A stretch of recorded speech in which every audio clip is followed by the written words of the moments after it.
ဇာတိရမဖြောက်ဖဲကိုပြည်သားမြုံကရှေးတုန်းကဘုန်းကြီးလူတွေတယောက်မုတ်ဆိုးမနဲ့ရမုတ်ဆိုးမနဲ့ရအသာထိုင်မစားဘူးထမင်းစားကြရတော့ဟာရကမကတ်ဆိုတော့သေခြင်းဆိုအရင်လင်မကဖဲနေငါဘာဘူးလို့ကအကုန်ကိုကားတွေဖြစ်ကိုဘုန်းကြီးလူတွေဆိုတော့ကြွားကြတယ်နွားမောင်းတာကစားဤနွားထုံတော့မရောက်လိုက်တာမဟုတ်ဘူးဆိုတော့စားတော့ပေးတာနေနဲ့ကိုယ့်ရောကားဖြစ်ကုန်တာဘောပြိဿရဲ့ဒီထက်မြင်မလားဟိုချမ်းတဲ့ဆောင်းတွင်ကြီးမိမနောက်လိုက်သွားပြာသူတပူတို့တကယ်ဆိုငါချမ်းတဲ့စောင်းပေးဟဲ့ဆိုပြီးတာအခုမဟုတ်ဘူးဗျကမဝါသာကြီးနဲ့စောင်းတောင်းကမဝါတော့ခင်ဗျားတို့ကြားဥပါတယ်ဒူနာတူမေဘွန်ဒီတောင်ကိုဒေါ်လာတိတ်ကြီးသူကဒီကမဝါသာနဲ့စောင်းတောင်းသူ့ရွာ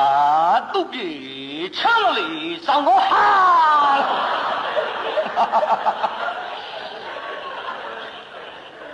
ကိုယ့်ရောကားကြီးအော်တော့ဘုန်းကြီးလူတွေယူထားဒုက္ခပါပဲစောင်းတောင်းတာကမဝါသာကြီးတွားလိုက်တော့စောင်းပေးဆိုပြီးတာဒီတော့သူကဘာပြန်ပြောလဲညီငါမပြောနဲ့လေကံမြင့်မဟာလို့